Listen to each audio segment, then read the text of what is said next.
हा एक खेळखंड पाहून बसलेला आहे। म्हणजे कळत नाही की या राज्यामध्ये आपल्याला नक्की काय चाललं। इतकं मोठं राज्य, इतकं प्रचंड बहुमत या लोकांना मिळालेलं आहे। मुख्यमंत्री कोण हे ठरलेलं आहे, कोण होणार, तरी मुख्यमंत्री पदासाठी काटेकी टक्कर असल्याचे चित्र निर्माण झालेलं आहे। एक मुख्यमंत्री, दोन उपमुख्यमंत्री की आणखीन कोणाला वाढवतायत हा त्यांचा प्रश्न। पण या निमित्तानं बहुमत मिळून सुद्धा भारतीय जनता पक्ष महाराष्ट्रासारख्या राज्यामध्ये वेळेवर सरकार स्थापन करू शकला नाही।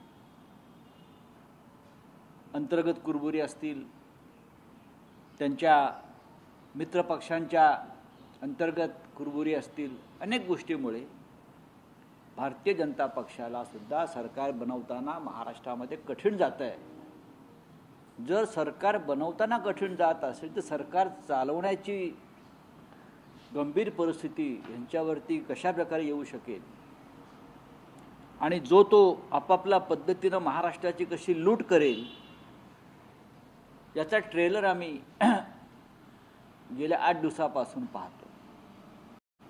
महाराष्ट्रामध्ये, मुंबईमध्ये एक प्रकारचं अराजक निर्माण झालेलं आहे। मी तुम्हाला आत्ता हे सांगतो यासाठी, भारतीय जनता पक्षाचा विजय झाल्यापासून मुंबईमध्ये मराठी माणसावर हल्ले सुरू झालेले आहेत अनेक मार्गाने।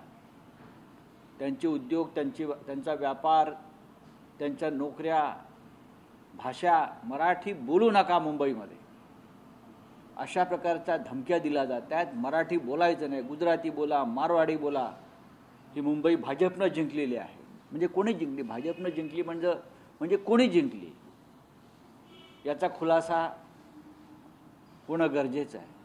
मराठी माणसाला उचलून आणण्याच्या धमक्या दिल्या जात आहेत टीका केल्याबद्दल। मराठी माणसाला उचलून आणून मारण्याच्या धमक्या दिल्या जात आहेत। देवेंद्र फडणवीस यांच्या अवतीभोवती जी माणसं आहेत, अमराठी, परप्रांतीय, उपरे, आणि शिवसेना म्हणून घेणारी, मराठी माणसासाठी स्थापन झालेली शिवसेना, डुप्लिकेट शिवसेना का होईना म्हणून घेणारा पक्ष हा सरकारमध्ये सामील आहे। आणि मुंबईमध्ये हे चित्र निर्माण झालं आहे। हे चित्र अत्यंत गंभीर आहे भविष्यासाठी महाराष्ट्राच्या मराठी माणसाच्या कष्टकऱ्यांच्या। मुंबई मराठी माणसाच्या त्यागातून निर्माण झाली आहे, कष्टातून निर्माण झाली आहे। 10 फूट जरी मुंबईचं तुम्ही जमीन खोदली तरी तुम्हाला मराठी माणसाचं रक्त त्यात दिसेल आणि बलिदान दिसेल। आणि हे आंदोलन, हा संघर्ष भाषा, संस्कृती आणि मराठी माणसाच्या हक्कासाठी झालं। अशा वेळेला भारतीय जनता पक्षाचा विजय होताच, व त्यांच्याबरोबर अन्य जे 2 लोक आहेत त्यांचा विजय होतात। महाराष्ट्राच्या राजधानीमध्ये मराठी बोलायचं नाही अशा धमक्या दिल्या जातात। मराठी खपवून घेतलं जाणार नाही अशा धमक्या दिल्या जातात।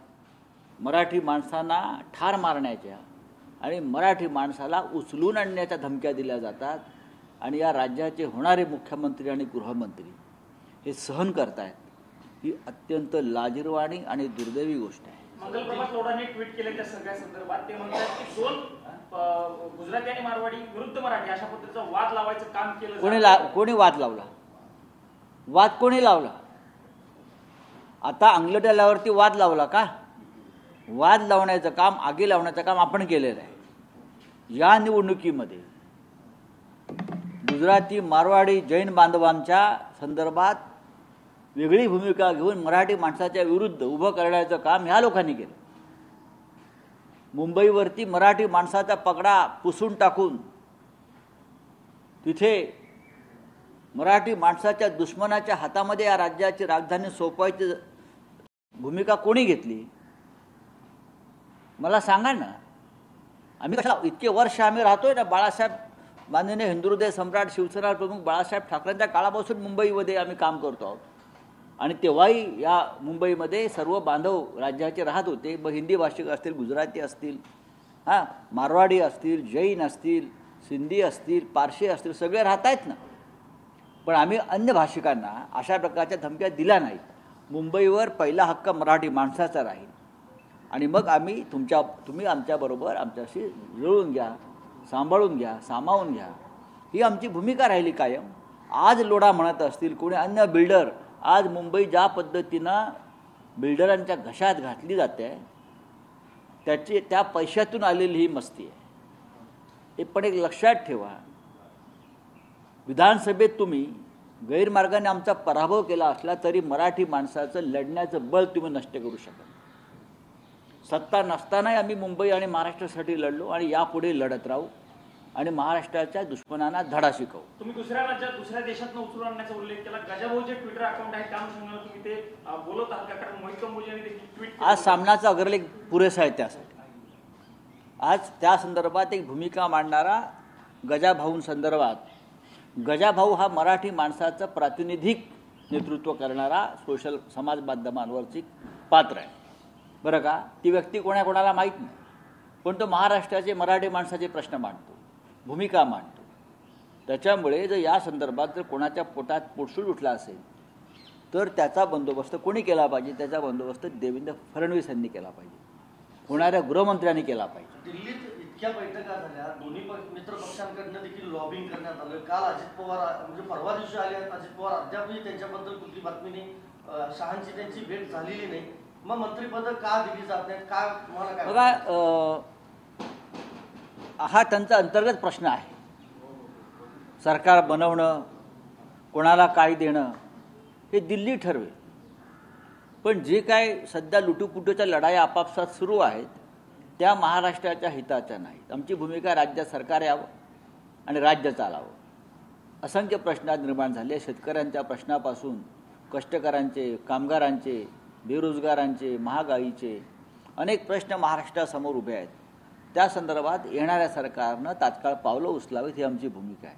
पण उद्या जो ग्रँड सोहळा होतो त्याला महिला, लाडक्या बहिणी, शेतकरी यांना देखील आमंत्रित केले. 19 राज्यांचे मुख्यमंत्री बघा, 19 राज्याचे मुख्यमंत्री येऊ द्यात. सध्या ते एक परंपरा आणि पायंडा पडतो आहे. आम्ही सुद्धा अनेकदा शपथा घेतलेल्या आहेत आमच्या लोकांनी. महाराष्ट्राचा सोहळा आहे, महाराष्ट्रात पुरता मर्यादित असला पाहिजे. पण आता 25 राज्याचे मुख्यमंत्री, त्या राज्याचे मंत्री, उपमुख्यमंत्री, परदेशी पाहुणे, हां आता परदेशातून कोणी बोलवतात का? अमेरिकेचे राष्ट्रपती, फ्रान्सचे राष्ट्रपती, असं काय आहे? ठीक आहे, जिंकलात तुम्ही, आपण विजयी झालेला आहात. हा महाराष्ट्राच्या मुख्यमंत्रीपदाचा सोहळा आहे. हा काय अमेरिकेच्या राष्ट्रपतीचा शपथविधी सोहळा आझाद मैदानला होत नाही आहे. पण ठीक आहे, त्यांचा आनंद ते साजरा करू द्या. आमची लढाई चालू राहील. अदानी प्रकरणावरून तुम्ही वारंवार संसदेमध्ये आक्रमक होताय, पण त्यांचा आरोप आहे सत्ताधाऱ्यांचा की तुम्ही सभागृह चालवायला देत नाही. जेपीसीची मागणी केली जाते. नक्कीच जेपीसीची मागणी व्हायला पाहिजे, का होऊ नये? जर देशाच्या लुटीचा पुरावा समोर आलेला आहे, देश लुटला जातोय सध्याच्या सरकारच्या माध्यमातून, तर विरोधी पक्षानं गप्प राहायचं का? एका बाजूला तुम्ही संविधान दिवस साजरा करता, एका बाजूला तुम्ही संविधानावर 2-2 दिवस चर्चा ठेवता पार्लमेंटला, आणि दुसऱ्या बाजूला देश लुटणाऱ्यांच्या संदर्भात भूमिका घ्यायची नाही, गप्प बसा, असली दहशत याच लोकशाहीच्या माध्यमातून निर्माण करायची, हे योग्य नाही. काल काँग्रेसच्या महिला खासदारांनी राहुल गांधींची भेट घेतली आणि त्यात त्यांनी असं म्हटलं की महाविकास आघाडीतील मित्र पक्षांकडनं आघाडीत अडचणीत आणण्याचा प्रयत्न केला गेला. सोबतच भावी मुख्यमंत्री म्हणून काँग्रेसमधील काही लोकांनी प्रचार केला, त्यामुळे महाराष्ट्रात महाविकास आघाडीचा पराभव झाला. मला असं आहे की महाविकास आघाडीला दोष देण्याचा प्रश्न येत नाही. आम्ही असं म्हणतो की 3 पक्षाने आम्ही एकत्र निवडणुका लढलो. आमच्यामध्ये काही त्रुटी असतील किंवा काही आमच्या चुका झाल्या असतील, तरी साधारण या राज्यामध्ये 3ही पक्षामध्ये आमचा एकोपा होता. निवडणुका आम्ही का हरलो याची कारणं हळूहळू समोर येत आहे. काँग्रेस पक्षातला जो विषय असेल तो काँग्रेस अंतर्गत विषय आहे, त्या संदर्भात काँग्रेसचा हायकमांड निर्णय घेईल. शिवसेना, आम्ही स्वतः आमच्या पक्षाच्या बाबतीत हे अपयश का आलं या संदर्भात आमचं संशोधन सुरू आहे. त्यांचा अंतर्गत नाही, त्यांनी हे सांगितलं मित्र पक्षांमुळे अडचण झाली आहे आणि ते कुठे ना कुठे पराभवाचा एक हे बघा, ह्या अधिकृतपणे कोणी हे बोललेलं नाही. आतमध्ये कोण काय बोलतं आणि त्यानुसार बाहेर काय येतं आहे ह्याच्यावरती मी मत व्यक्त करणार नाही. महाविकास आघाडी महाराष्ट्रामध्ये अजूनही आहे आणि आम्ही भविष्यामध्ये एकत्र काम करणार आहोत. हिंदी बोलिए. हाँ? सेरेमनी होने जा रही है महाराष्ट्र सरकार की, ऐसे में एकनाथ शिंदे का ऑलमोस्ट तय है कि डिप्टी सीएम बनेंगे, इसके सिर्फ नहीं क्या कह सकते. देखिए 12-13 दिन हो गए चुनाव के नतीजे आए और बहुत भारी बहुमत ये लोगों को मिला है और 13 दिन के बाद भी ये लोग सरकार नहीं बना पा रहे.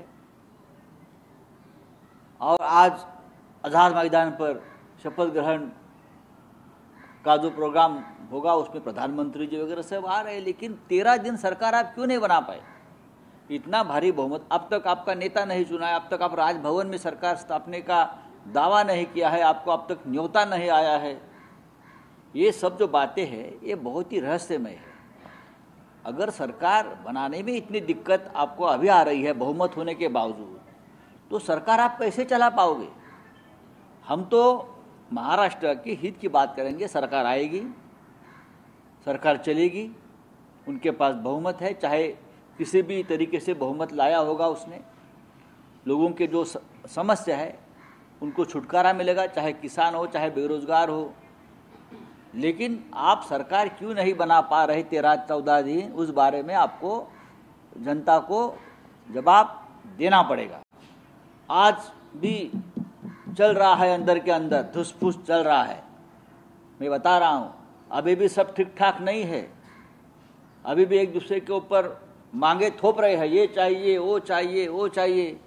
ये अब सरकार बनाने के बाद भी चलता रहेगा तो ये सरकार बनेगी, टिकेगी, लेकिन किस तरह से चलेगी और देश राज्य चलेगा उस बारे में हमारे मन में बहुत शंका है. कल शपथ विधि है और आज भी अजित पवार दिल्ली में ही है, 2 दिन से एटलीस्ट दिल्ली में है. क्या कहेंगे, डीसीएम पोस्ट वो लेने वाले हैं, एकनाथ शिंदे वहाँ पे उनको ठीक नहीं है और वहीं पे बीजेपी आजाद मैदान पे. मुझे मालूम नहीं हमारे मित्र अजित दादा पवार दिल्ली में क्या कर रहे हैं. मैं आपके माध्यम से सुन रहा हूँ 2-3 दिन से अजित दादा पवार दिल्ली में है. मैंने सुना है, मुझे मालूम नहीं, कुछ तोड़फोड़ के चक्कर में लगे हैं, ये मैंने सुना है. अब वो किसको तोड़ना चाहते हैं, किसको फोड़ना चाहते हैं, मुझे मालूम नहीं, लेकिन मैं सुना है, ऐसी बात कान पर आ रही है. और अगर सच है तो ये बहुत गलत बात है. सर ओथ सेरेमनी में सिर्फ चीफ मिनिस्टर और 2 डीसीएम ही ओथ लेने वाले हैं. क्यों? इतनी ग्रैंड सेरेमनी हो रही है. फिर ये सरकार चलेगी कैसे अगर 3 ही लोग, उसमें से एक तो बहुत उठा हुआ आदमी है, एक जो है पूर्व मुख्यमंत्री, लेकिन एक राउंड पूरा हो गया है. मैं आपको बताता हूँ, मुख्यमंत्री थे देवेंद्र फडणवीस, वो डिप्टी सीएम बन गए और एकनाथ शिंदे जी के अंडर काम करने लगे. अब एकनाथ शिंदे मुख्यमंत्री थे, वो डिप्टी सीएम बन गए और वो अब देवेंद्र फडणवीस जी के हाथ के नीचे काम करेंगे. एक चक्र पूरा हुआ है.